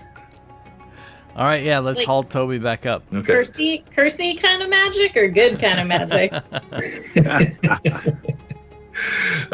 He says, I don't know. I think I need to attune to it, but I think it's magic. All right, so I hauled Toby back up. Tell him to hand me the ring. I think I have a spell for identifying stuff. Yeah. Yeah, I take the ring from Toby. He says, "Oh, you're the boss. Okay." Slap him. Just he's a Zentarum thug. What do you want? I mean, Zents are gonna Zent, right? I stand right in front of him and says, "This is WARlando," and then I kick him over the ledge. Really? You want to kick him over? He's already hurt. That's it. All right. His face just goes pale in shock as your boot connects with him, and he says, "I just wanted the ring," and it's like a really, really long time, and then you hear a splash. I can see it. I can see. Toby, we knew you well. Do you want me to identify it? Yes, please. That'll be Identify 100 Toby's pieces. rings. I want to get in kicking range of Selkie.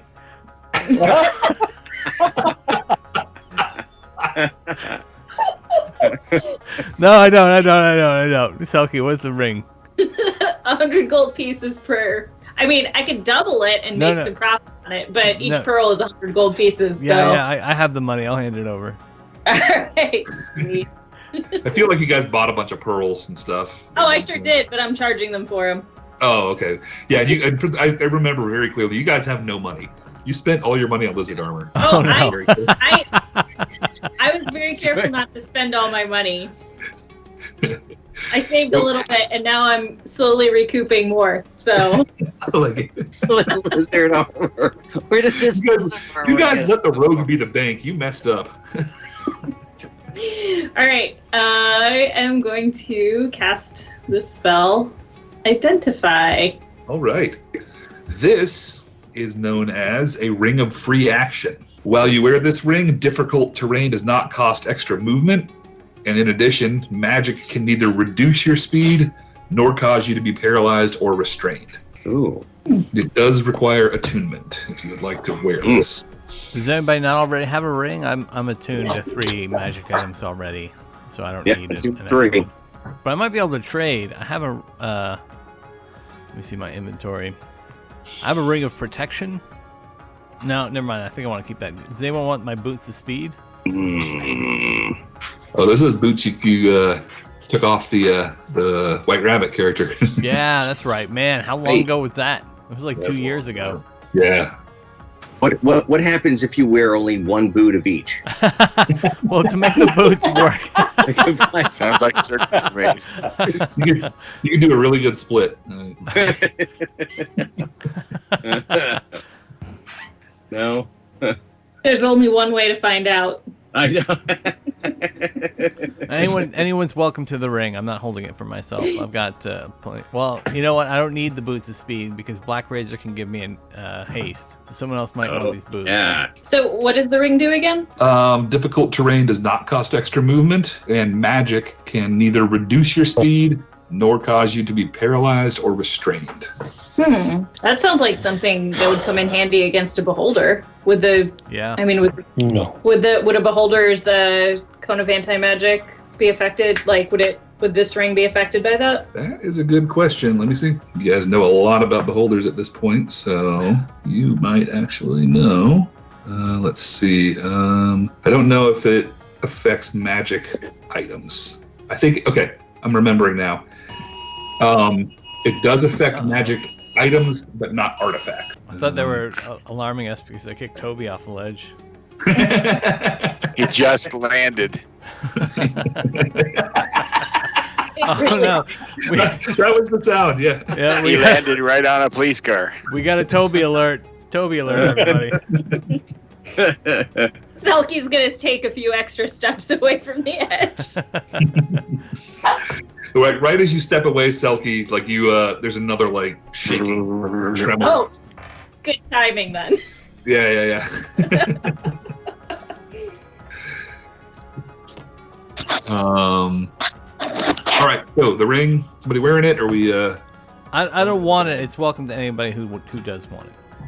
Did you say you had to be attuned to it? Oh, right. Anti-magic. Yeah. Then if you're already attuned to 2 things, you'd have to give something up. You can attune to 3 things. I guess I'll take it. All right. It is yours. If you want to add it in D&D Beyond, it is a ring of free action. I'll type that in the chat. Sorry, I can't link things right now again. Under inventory or? Sure, I'll put it in inventory. I'll put it in the general, but I'll put it there also. Right. Ooh, it's pretty. Treasure sorted. There is no obvious exit from this room except back the way you came. Okay. No obvious exit.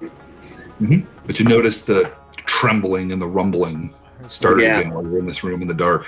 And it's kind of hard to determine where exactly it's coming from, huh? Just right, like the whole room from every direction. Yeah.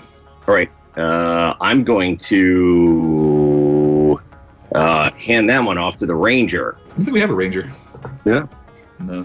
A ranger? He's on a square planet out in space.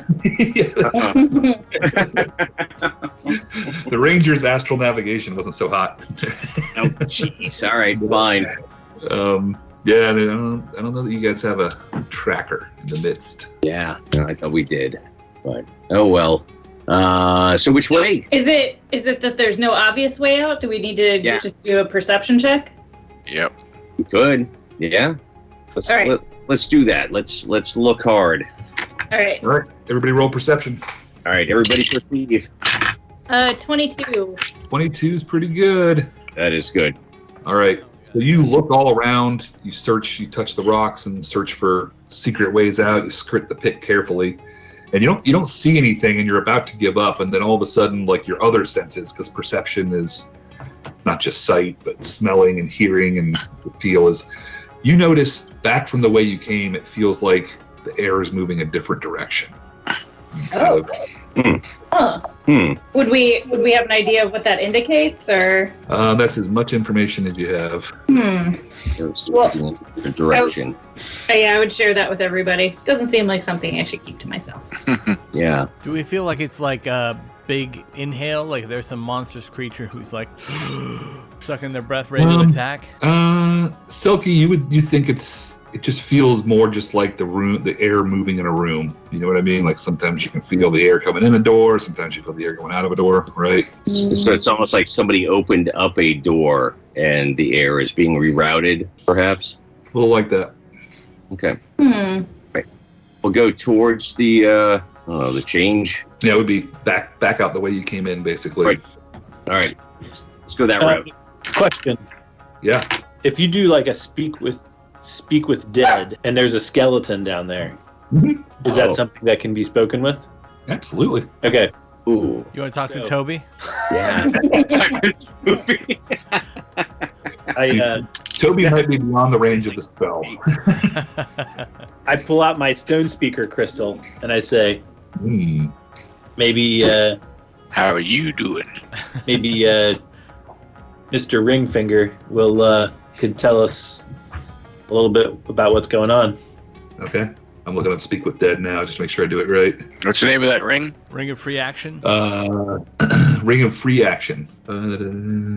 All right, you see the, like you're looking down there with your goblin dark vision clocks and like, you cast the spell. And, actually, wait, it's you only have a range of 10 feet, so you'll have to climb down there to do it. All right. Yeah? Down there to do it. All right. So you kind of, so you cast the spell and you see like this blue aura sort of surround its skeleton LV face, and it sort of like looks up at you and says, "Who disturbs my rest?" The highly esteemed Lord Clocks. Selkie's laugh will definitely echo off the walls of this hole. And that's my half-witted servant. Hey, for no money. I keep her around more as a charity than I do. He'll say, "You may ask 5 questions." 5 questions. Lord Fox. How did you die? I took a little tumble below. Once I fell down here, I couldn't climb back up, and so I starved. We keep hearing a rumbling noise, and we see the walls shaking, and it seems a bit alarming. Do you know what this is? Worms. Probably worms. Do they know where to find the items we're looking for? The eggs. The worm eggs. Oh, yeah. You know where we can find these worms and their eggs? I never found them, but I was looking to. Oh, did the wizards almost start too? To the left, my lord. To what? Why were you looking for the eggs? I wanted. They make good money, and so brats and powerful spell components. Do we know if this if the elf has to be truthful when you cast this spell, or can they be normal? It only knows what it knew in life. Usually the answers are brief, cryptic, or repetitive. Nope, it is under no compulsion to offer a truthful answer. Anybody else got a good question? Last shot. What's the most important thing you could tell me? Don't look down. And then it started. All right. Skeletal. Is there a rope down to Clocks? Is that what we're doing right now? Uh-oh. I assumed there was one. Yeah. Unless you took your lizard down. Yeah. Probably I was riding my lizard, but... Oh, you rode your lizard down there. Okay, yeah. If my lizard can't go, I'll take the rope, but How much you trust us or not? Yeah, no, I don't trust you. All right, I just kicked the skeleton off the ledge. I love it. Oh. All right, start the 5-minute timer before you hear the echo come back. All right, nicely done. All right. Back up. All right, you guys have the knowledge of the dead now. Yeah, all that knowledge. Hey, look down. Don't look Don't down. look down.